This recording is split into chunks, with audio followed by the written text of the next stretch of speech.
नमो भगवते वासुदेवाय। ओम नमो भगवते वासुदेवाय। ओम नमो भगवते वासुदेवाय। नारायणं नमस्कृत्य नरं चैव नरोत्तमं देवीं सरस्वतीं व्यासं ततो जयमुदीरयेत्। नष्टप्रायेषु अभद्रेषु नित्यं भागवत सेवया भगवती उत्तम श्लोके भक्तिर्भवति नैष्टिकी. So continuing with our discussion on Srimad Bhagavatam, chapter 1, chapter 3, canto 1, chapter 3, text number 4 onwards. Pashyanti yado rupam abhadra chakshusha sahasrapadur pujanan adbhutam sahasramurtha shravanakshi nasikam sahasramaulyambar kundalalolasat. Translation is, the devotees with the perfect eyes see the transcendental form of the Purusha, who has thousands of legs, thighs, arms, and faces, all extraordinary. In that body, there are thousands of heads, ears, eyes, and noses. They are decorated with thousands of helmets and glowing earrings and are adorned with garlands. So this Purusha, now Prabhupada is saying the devotees, or the verse says the devotees with their perfect eyes. So when Krishna had to show universal form, Virat Roop, to Arjun, he had to give the Divya Chakshu, the divine eyes to Arjun, then only he could see. But that was just the material Virat Roop. Even for that, Arjun had to have the transcendental eyes or divine eyes to see. Now here, Sud Goswami is saying the devotees with the perfect eyes see the transcendental form of the Purusha. So one has to have those perfect eyes to see the transcendental form of Purusha. Now the Purusha here mentioned, who has thousands of legs, thighs, arms, faces. So which Purusha is there? Is that Garbhadaksha Vishnu, Kshirodaksha Vishnu? Mahavishnu is outside the universe, so nobody can see him anyway. Actually, this Purusha that is mentioned here is one form of Vishnu who is in Brahmalok, Satyalok, where Brahmaji worships him personally. So, although in the purport, Prabhupada didn't mention that, but later on it will come. And this Purusha is also known as Hiranyagarbha. And the wonderful stuti by Brahmaji for Hiranyagarbha. Although in the purport, Prabhupada writes about the perfect eye situation, where he says, with the present material senses, we cannot perceive anything of the transcendental Lord. Our present senses are to be rectified by the process of devotional service, and the Lord Himself becomes revealed to us. So that is a process of seeing the Lord. Although, even though when we go to the temple, the Lord is there. I mean, either Jagannath is there in the wooden form, or rather Parsarthi is there in the stone form, or some deity is there in the metal form. But do we really see the Lord? That's a question we have to ask ourselves. But we don't have the eyes to see the Lord. We see the form, but we don't have the eyes to see the Lord. And in fact, the Lord is always performing pastimes, even though we see Him just standing. Radha Parsarthi are just standing there. No, they are performing some pastimes also. Only thing is, since we don't have those kind of eyes, we are not perfect yet. So that's why we don't see the pastimes. In the Bhagavad Gita, it is also confirmed that the transcendental Lord can be perceived only by pure devotional service. So it is confirmed in the Vedas that only devotional service can lead one to the side of the Lord, and that only devotional service can reveal Him. That's the only process. And not just the devotional service. By our performance of devotional service, we please the Lord, and then by His mercy, He can reveal Himself to us. That part is also important. It's not like because I'm chanting, I'll be able to see Him on the basis of on the strength of my chanting or other services. No. By my performance of chanting or devotional service, and when we do it very humbly, very nicely, offenselessly, Then the Lord gets pleased and then he reveals himself by his own mercy. For example, just like in front of Duryodhan, Krishna was there, always there. But Duryodhan, because he didn't have those eyes of devotion service, he could not see him properly. He would see him, but he would not realize it's the Supreme Personality of Godhead himself. So the mercy part is also important. In the Brahma Samhita also, it is said that the Lord is always visible to the devotees whose eyes have been anointed with a tinge of devotional service. So we have to take information of the transcendental form of the Lord from persons who have actually seen him with perfect eyes smeared with devotional service. In the material world also, we do not always see things with our own eyes. We sometimes see through the experience of those who have actually seen or done things. Like in the material world also, Prabhupada giving example, we don't see everything with our own eyes. We just take the information from others. For example, I mean, how many of us have been to, say, Fiji Islands? I doubt it from this class anybody has been there. But if somebody comes from Fiji Islands and tell us about Fiji Islands, that this is a life there, this kind of plantation is there, these kind of houses are there, these kind of people live there, we'll just believe it. We won't even question because he has come from there. So similarly, if somebody is telling us about the spiritual world, he must have seen the spiritual world. He must have seen Krishna. He must have seen the pastimes of Krishna. That's why they're revealing it to us. So we have to have that faith to make progress. Of course, the person who's telling us and we're going to believe in has to, again, the qualifications are there. He has to come in parampara, who does not just make up things. And he is following the parampara, following the instructions of his guru, and living his life according to those instructions, then we can believe that he is saying the truth. So Prabhupada writes, so only with patience and perseverance can we realize the transcendental subject matter regarding the absolute truth and its different forms. He is formless to the neophytes, but he is in transcendental form to the expert servitor. So neophytes who always say, ek tu hi nirakar, ek tu hi nirakar. So they are all neophytes. They are all in the beginning stages of transcendentalism. Those who are expert devotees, expert servitors, they always see the transcendental form of the Lord. Depending upon their surrender, Krishna reveals to them his own form. Text 5. Etannanavataranam nidhanam bijam avyayam yasyan shanshena srijyante devtiryang naradaya. This form, the second manifestation of the Purusha. So second manifestation is Garbhodaksha Vishnu, is a source and indestructible seed of multivarious incarnations within the universe. From the particles and portions of this form, different living entities like demigods, men, and others are created. The Purusha, after creating innumerable universes in the Mahatattva, entered in each of them as a second Purusha, Garbhodaksha and Vishnu. When he saw that within the universe there was only darkness and space without a resting place, he filled half of the universe with water from his own perspiration and laid himself down on the same water. This water is called Garbhodak. So this Mahavishnu, he expands himself, he enters each and every universe, and he saw the universe filled with only darkness and space. It was completely empty and completely dark, without a resting place. So Vishnu really likes to rest. He always is lying down. Mahavishnu is lying down in the Karan ocean, Garbhodaksha Vishnu is lying down in the Garbhodak ocean, and then Kshirodaksha Vishnu, he lies down in the Kshir Sagar, Kshir ocean, ocean of milk. I don't know why he always likes to lie down.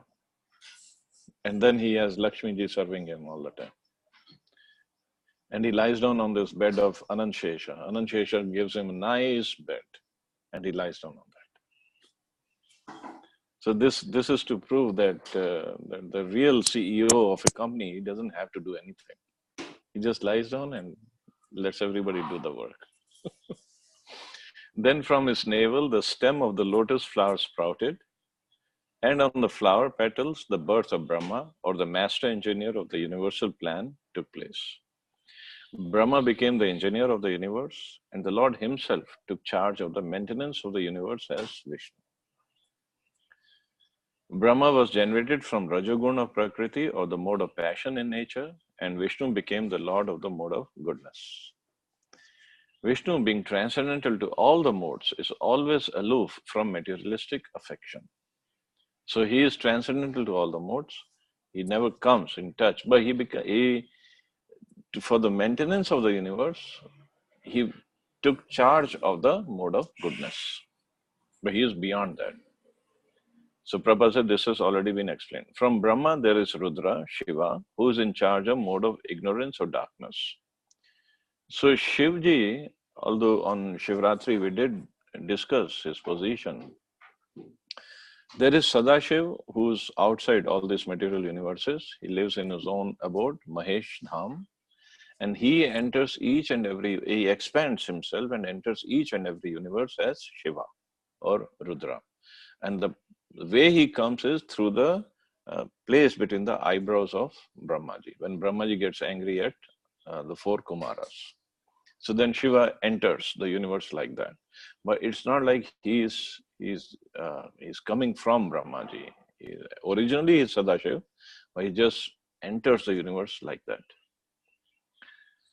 He destroys the whole creation by the will of the Lord. Again, by the will of the Lord. He is not independent. He does it by the will of the Lord. In fact, later on we'll study that he gets this power to destroy from Sankarshan himself. He, on his own, he cannot destroy. He gets the power to destroy from Sankarshan, whose expansion of Krishna. Therefore, all three, namely Brahma, Vishnu, and Shiva, are incarnations of the Garbha Dakshaya Vishnu, in a one way. From Brahma, the other demigods like Daksha, Marichi, Manu, and many others become incarnated to generate living entities within this universe. So then from Brahmaji, other demigod, Daksha, Marichi, Manu, many others, they appear and they are there to generate living entities, because this is the service that Brahmaji has from Vishnu. Because he's in the mode of passion, he has to do the creation, he has to do all the different yonis, makes different species. So then he produces Daksha, Prajapati, Marichi, Manu, other sages also, to fill up the whole universe. This Garbhadaksha Vishnu is glorified in the Vedas in the hymns of Garbhastuti, which begins with the description of the Lord as having thousands of heads. The Garbhadaksha Vishnu is the Lord of the universe, and although he appears to be lying within the universe, he is always transcendental. So then later on Prabhupada writes, then he talks about different incarnations. In different millennia, there are different incarnations and they are innumerable. Although some of them are very prominent, such as Matsya, Kurma, Varaha, Ram, Narsimha, Vaman, and many others. These incarnations are called Leela incarnations, Leela avatar. Then there are qualitative incarnations such as Brahma, Vishnu, and Shiva, who take charge of different modes of material nature. So these are called qualitative or Guna avatars. Then Prabhupada is talking about difference between Shivji and Vishnu. Lord Vishnu is non-different from the personality of Godhead. Lord Shiva is in the marginal position between the personality of Godhead and the living entities or jivas. So Vishnu is, Lord Vishnu comes in the category of personality of Godhead, means he is in Vishnu Tattva. And we all come in Jiv Tattva. We are living entities, marginal living entities. So we are Jiv Tattva.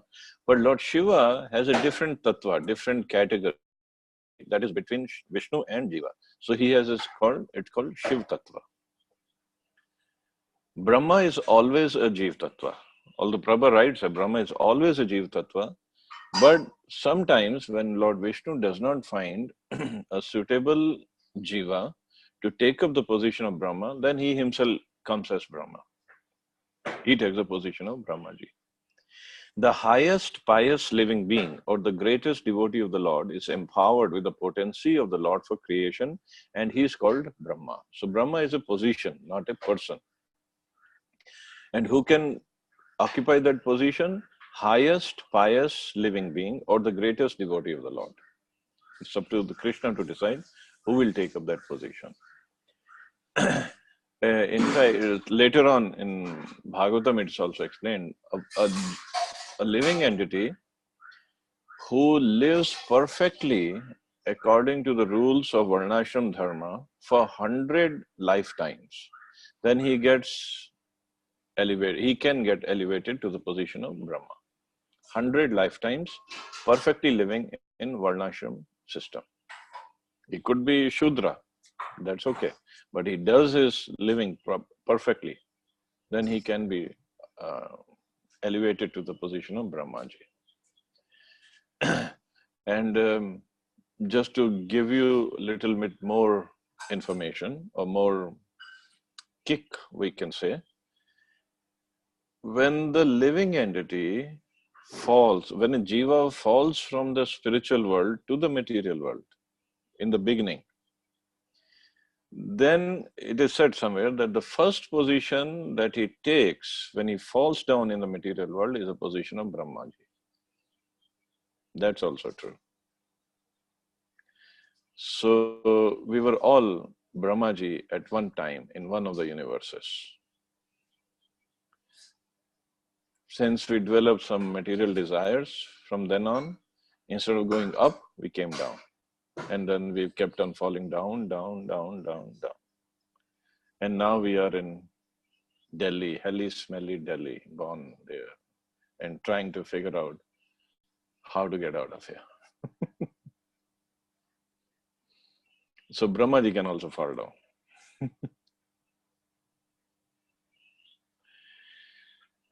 So his power is like the power of sun reflected in valuable stones and jewels. See, his power means Brahmaji's power is like the power of sun, power of Vishnu reflected in valuable stones and jewels. Means he on his own he has no power. He gets the power from Vishnu only.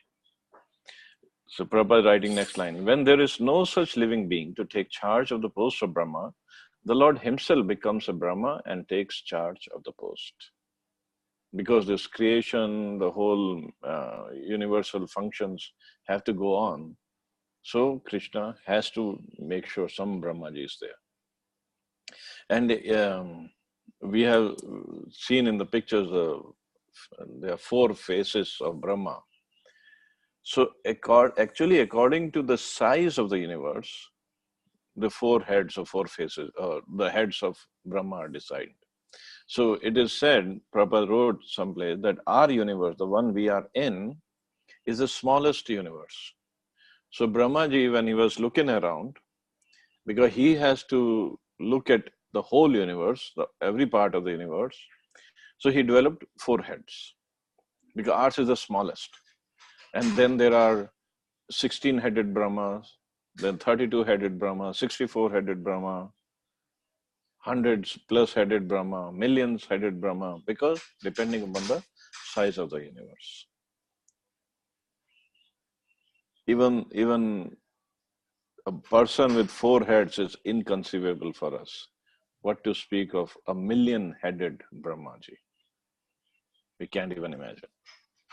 But that's how the universe, universal material creation is.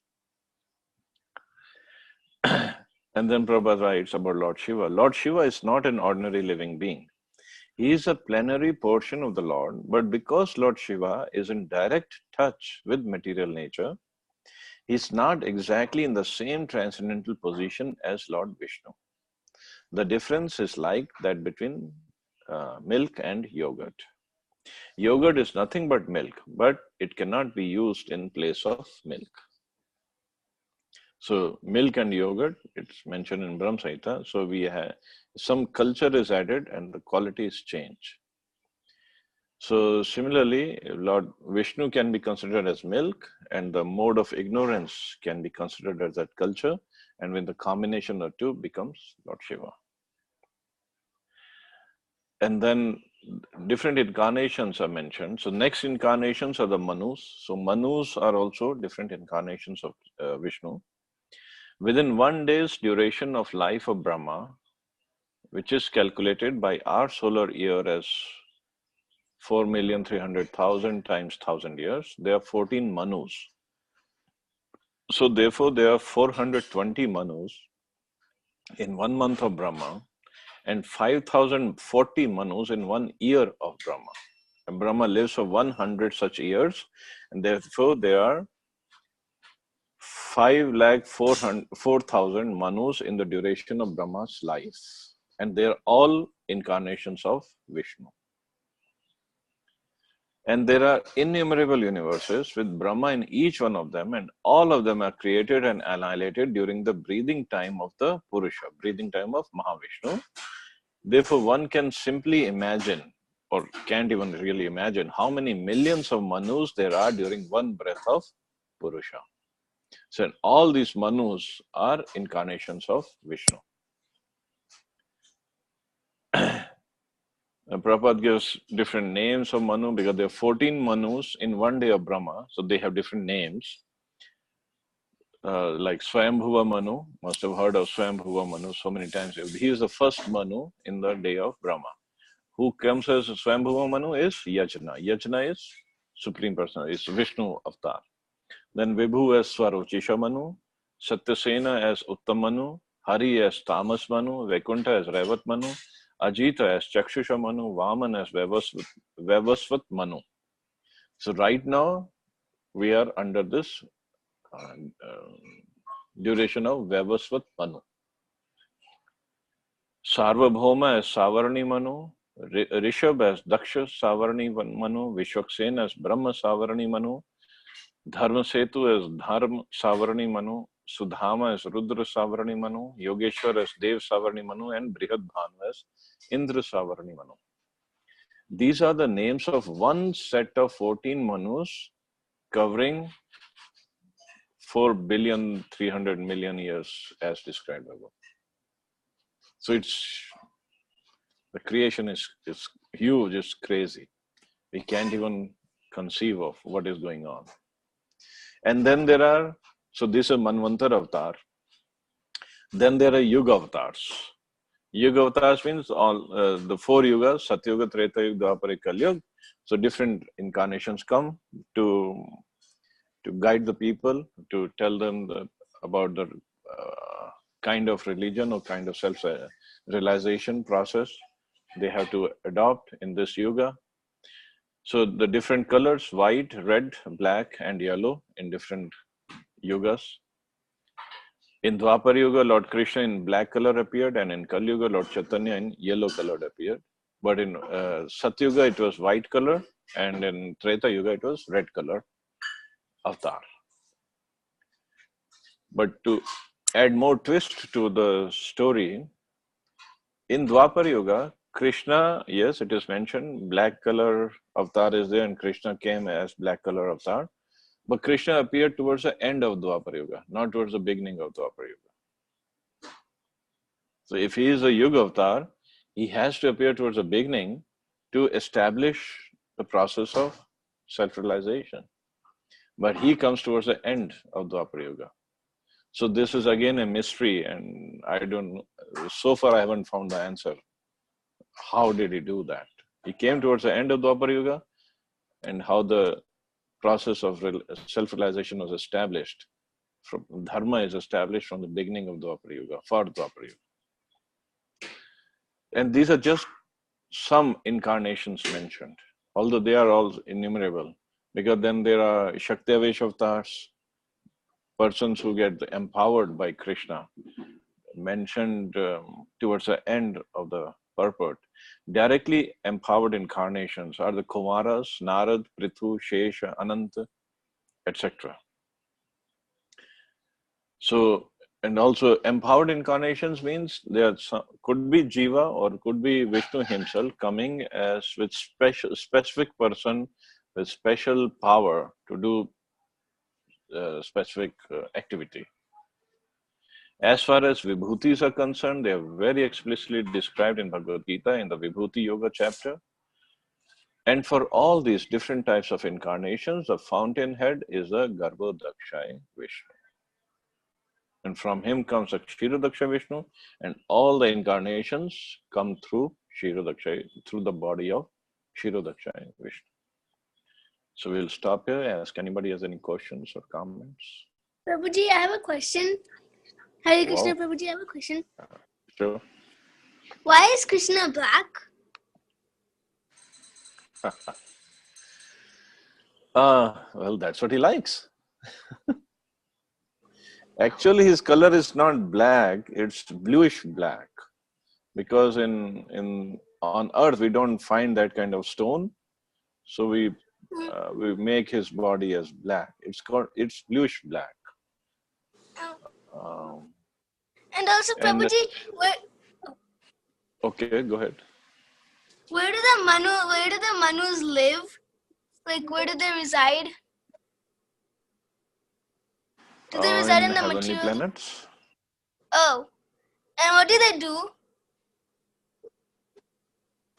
They rule the whole universe during their time period. Oh. Okay. Thank you, Prabhuji. You're welcome.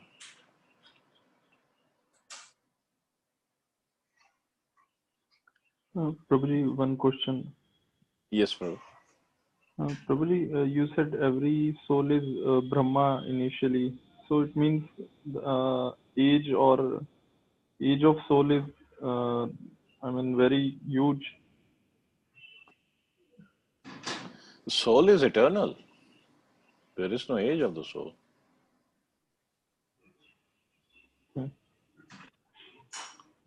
It's just the body changes. Soul is eternal. So we are in the material world for a long, long time. And we can be here for a long, long time if it's up to us. If you don't want to go back, we can be here.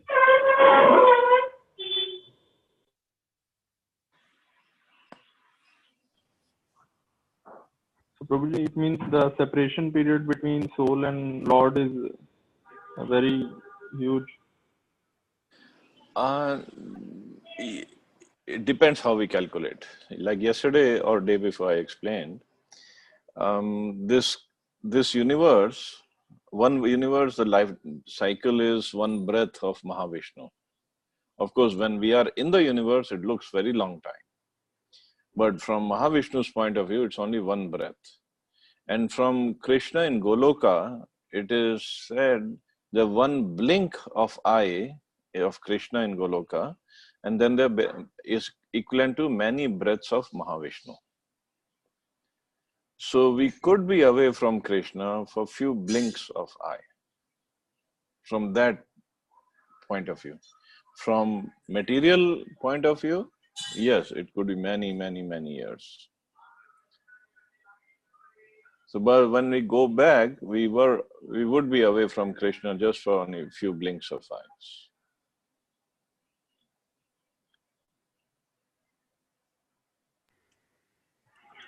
Thank you, Prabhuji. You're welcome.